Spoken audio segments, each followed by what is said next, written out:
Today I want to talk a bit about the gaming community, specifically the types of people that it's made out of, because the gaming community is, well, it's a colourful bunch. I think that's a pretty kind and generous way of describing such a dumpster fire. But I say colourful because even though the community across the board isn't great, the longer you spend in it, the more you notice the different trends and the different categories and types of gamers there are. And having been regretfully a part of this broad community for a while, I've picked up on these patterns and I've been able to identify and narrow the community down into 6 different types of gamers. And if you call yourself a gamer, well, you're probably a disgrace to your family, but whether you realise it or not, you'll definitely fit into 1, maybe 2 of these categories. Who knows, you might even be an amalgamation of all 6. If so, you're a monstrous human being.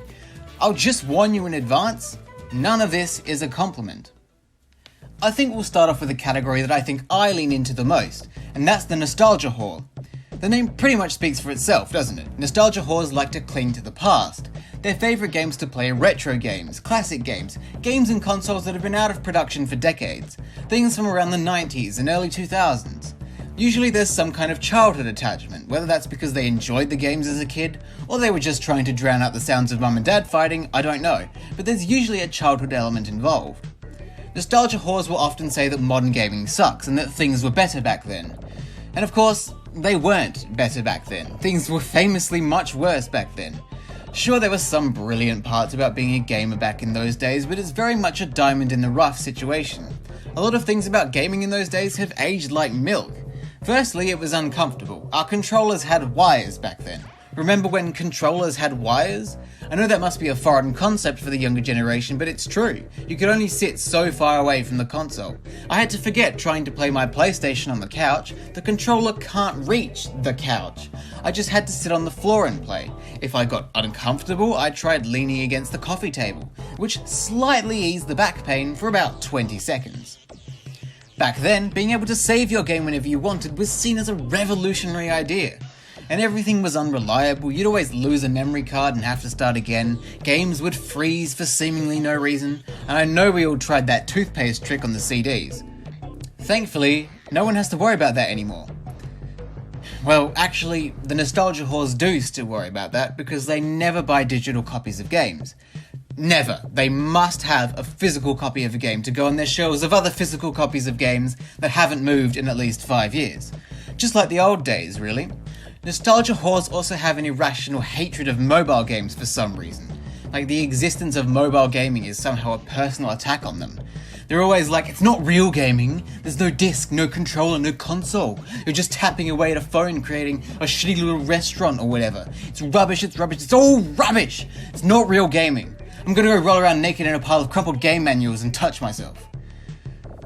I think what it comes down to is that nostalgia whores fear change. They know what they like, and they like what they know. They know their favourite games and their favourite series better than they know themselves. Occasionally, they'll attempt to try something on the modern side and it goes okay, but they'll never like it as much as the classics because they just can't let go of them. The second category of gamers has a very different philosophy to the nostalgia whores. I call this second type the adventurer. Adventurers will play anything and everything without complaint. Old games? Sure. New games? Sure. Console games? Sure. Mobile games? Sure. They'll play anything from Doom Eternal to Barbie horse adventures. There's nothing you can throw at the adventurers that they'll shy away from. But that's sort of the root of what's wrong with the adventurers' approach to playing games. They'll have played more games than you can count, but each game will have an average playtime of about 14 minutes. Adventurers will start games and never finish them before moving on to the next one. They'll get through the tutorial and maybe a little further beyond that before stopping to play a different game. So they've played lots of games, but they don't know anything about any of them.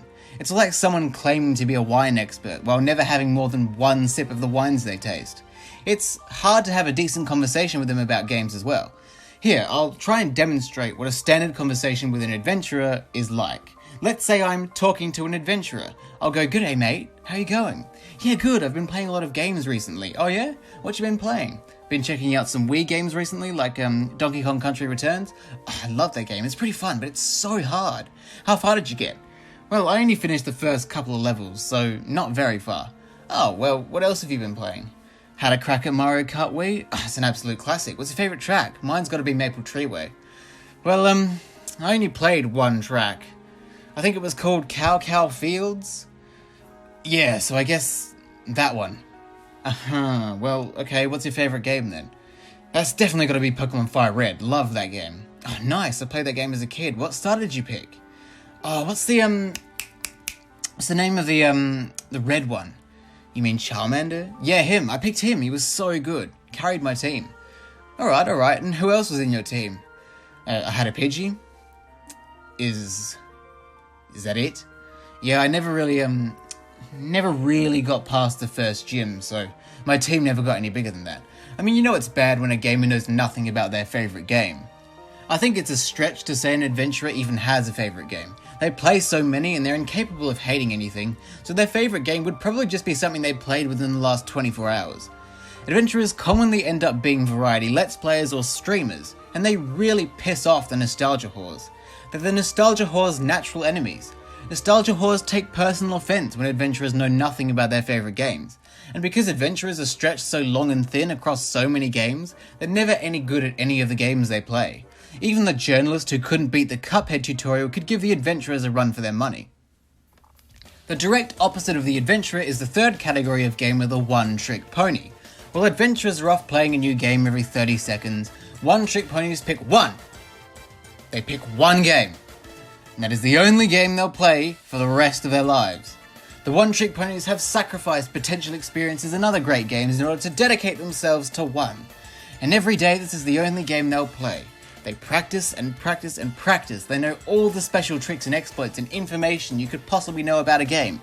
They probably know more about their chosen game than the people who developed it. They're also unbelievably competitive. When a OneTrick Pony plays a game, fun is not part of the equation. Winning is the only thing that matters. And in exchange for all this information and skill, they've given up having an interesting personality. You have never seen a more stone-faced, monotone individual in your life. And everything they have to say is so pretentious and arrogant. Speaking to a OneTrick Pony makes you think, gee, overly passionate vegans are really fun to talk to. They also hate it when newcomers start playing their game. They have this mindset that if you're not good at a game, you shouldn't play it. They seem to like saying that new players are trash at a game, and then wondering why so few stick around to learn it. Oh, you suck, mate. I can't believe you're using that weapon in combination with that armor. And why are you using that ability? That ability is terrible on this map. Everyone knows that. Just look, just stop playing online and just learn the game, bro. You just gotta sit down and play 30 hours a day. It's not hard. I hate noobs, man. Seriously. I wonder why hardly anyone plays this game. What I find interesting about OneTrick Ponies is their choice of game, because they never choose a game they actually like. Maybe it's down to the fact that they're the fun killers of the gaming community, but they just seem to hate the game they play. Oh my god, this game is such bullshit, what the fuck was that? This game was broken, this is a stupid game, I'm never touching it again. I'm gonna keep playing until 4 AM. What? How does that make any sense? If you're a speedrunner or an esports player, or you're too active on a certain game's Reddit page, you'll definitely fall into this category. The fourth group of gamers is an odd bunch, but you'll immediately know the type I'm talking about when I call them the Impatient Critic. I don't really know what fuels impatient critics to play games, so I think they're a bit of an enigma, but I'll try to explain them as best I can. Impatient critics seem to hate all games. They have a bone to pick with pretty much every game they play. It seems like they actively hunt for flaws in a game and are very quick to judge things harshly. They'll often have made up their minds about a game after watching the first trailer. Their initial thoughts are always, looks shit. And because they're so incredibly stubborn, that opinion is not going to change, even if they give the game a try. And the reason for that is because they rush. Impatient critics don't stop to smell the flowers, they get angry at the flowers because they're blocking the path to the end of the game.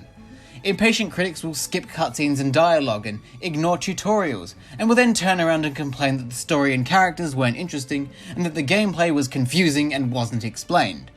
And if they don't think the gameplay was confusing, they'll complain that it's too hard, when in reality they're just shit at the game, and have too much pride to admit it. They overreact to the tiniest and most trivial things. It feels like they have impossible standards, since nothing seems to satisfy them, but it's not that they're hard to please. It's because when they play a game, they skip all the good bits, and they focus on the insignificant shit bits. When playing a game, I think the impatient critics care more about having a perfect frame rate and photorealistic visuals more than anything else. Because of that, you'll often find impatient critics sliding down Naughty Dog's dick. Nothing else seems to matter to them, it's all about frame rate and graphics, and it makes me wonder why they don't just watch movies instead. Then again, listening to an impatient critic's opinion on a movie sounds like a waste of time. As soon as the Warner Bros logo or whatever appears on screen, the impatient critics will stand up and go, "Right, I think I've seen enough, time to write the review." As soon as I saw that Warner Bros logo, I knew I was in for a rough ride. The characters and the story were forgettable, and I can't even remember the title of the movie. It was such an insufferable film that I couldn't even make it to the beginning. It's pretty easy to identify an impatient critic. They generally lack self-awareness. They often wear shirts that say, "I don't die, I respawn," and have "looking for a player too" in their Tinder bio. They'll physically attend gaming conventions and expos and then complain how they never show anything good at gaming conventions and expos. In their bedroom there will be at least one Spider-Man poster, hung next to or underneath a poster for an anime-style game you've never heard of. Impatient critics tend to be the game reviewers and journalists that everyone else in the gaming community loves to direct their hate towards. Some reviewers and journalists don't fall into this category, but most do. Category number 5 is the one we like to pretend doesn't exist. Of all the categories, this one is undoubtedly the worst. It's only fair to group these people under the category of the obnoxious prick. When people are asked to describe a gamer, they tend to describe the obnoxious pricks, since they're the most well-known type. And if that isn't the biggest damning indictment for the whole community, I don't know what is. Simply by calling them the obnoxious pricks, you know exactly who I'm talking about. The obnoxious pricks are usually only found festering away and plaguing Xbox Live. It's rare that they ever leave their domain, and thank God for that. Their behaviour and attitude is so toxic it makes Chernobyl look safe. Whether it's physically or mentally, obnoxious pricks are never any older than 15. They're often accompanied by a group of subservient bitch puppets, which the obnoxious prick will call a group of friends. Even so, obnoxious pricks will constantly talk over them, leaving no chance for any bitch puppets to join the conversation.